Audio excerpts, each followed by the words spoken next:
झाडां पेडांनी फुलां फळांनी भरिल्ले सोबीत सुंदर माणकुलें गोंय आमचें.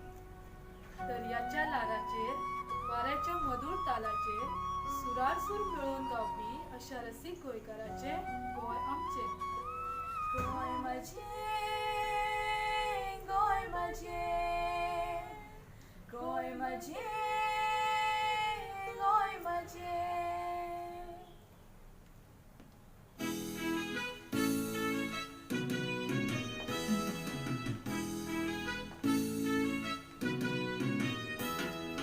गोंय म्हजें गायता म्हज्या दर्या लाराचेर, शेताबागार रस्ता हांगा गितां मोगाचेर.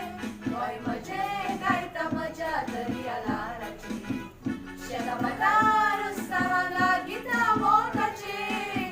गोंय म्हजें, गोंय म्हजें, गोंय म्हजें, गोंय म्हजें. दोंगरा वाटार काजूनी त्यो गायता सारोड्यो, घरा गांवांत शिकता म्हज्यो शिटूक पिटोळ्यो. दोंगरा वाटार काजूनी त्यो गायता सारोड्यो, घरा गांवांत शिकता म्हज्यो शिटूक पिटोळ्यो. पिटोळ्याची साळवड्याची तंत्र सुराची, पिटोळ्याची साळवड्याची तंत्र सुराची.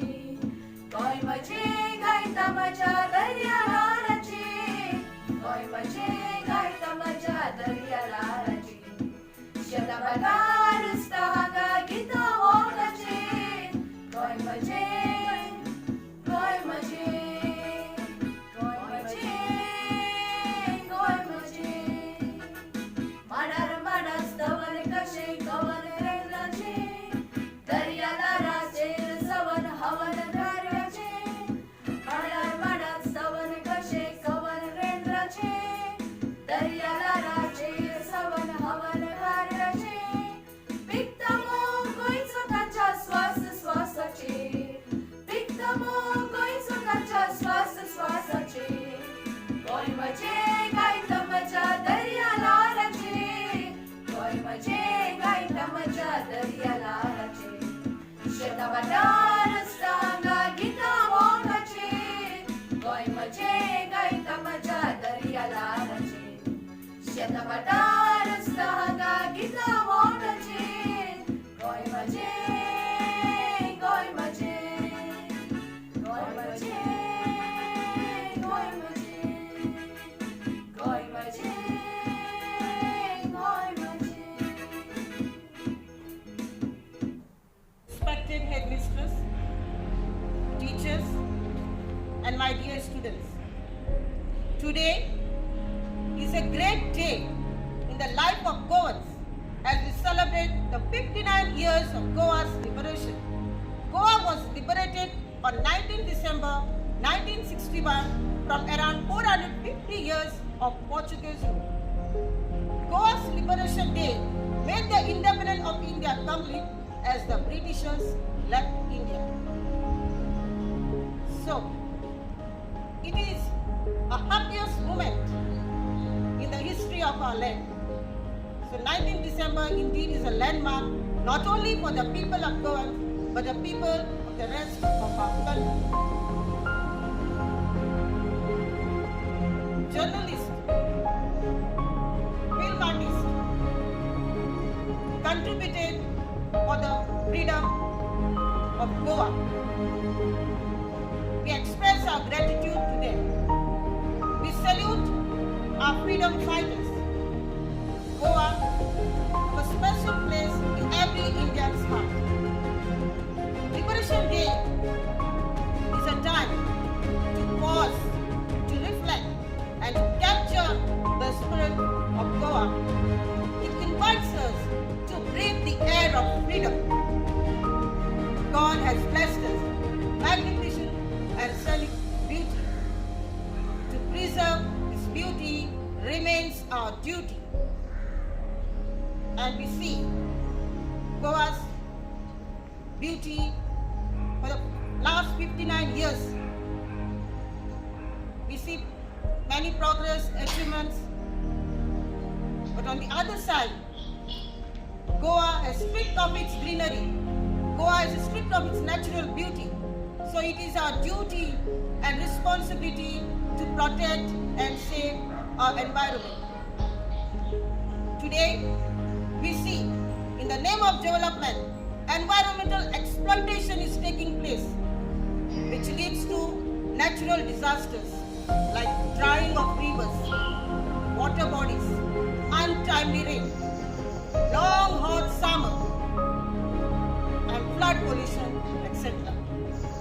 Water bodies are being polluted and made toxic, and will not be able to use well water, and we will not have right to own our rivers. As we see the destruction of biodiversity, so Goa's water bodies, human development, and Goa's beauty lies hidden in the name of industrialization, tourism, and development. Most of the projects which are present undertaken are hazardous, and if it goes ahead, it will lead Goa's environmental pollution.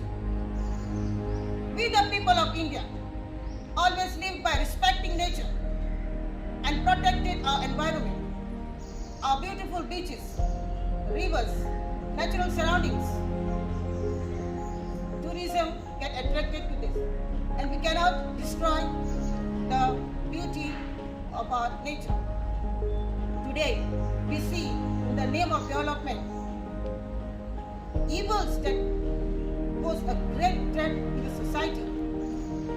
We need to maintain Goa's greenery and to keep Goa's identity for the generations to come.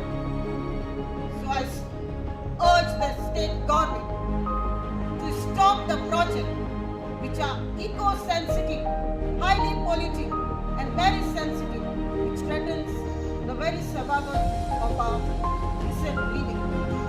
Controversial infrastructure projects such as Sanganma and the Western Line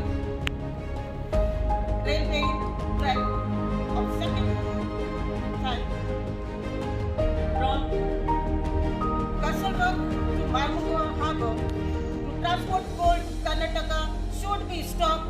Will destroy the beauty of our Goa.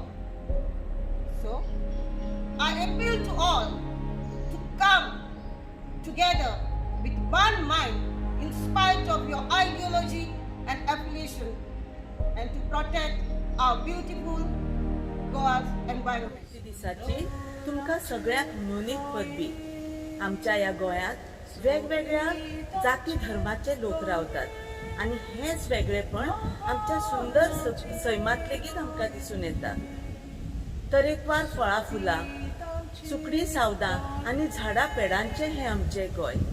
तर ह्या सोबीत सुंदर गोंयची तुस्त करपाक आमी तुमच्या मुखार एक गीत सादर करतात. गिताचें नांव जावन आसा गोंया तुजें गीत.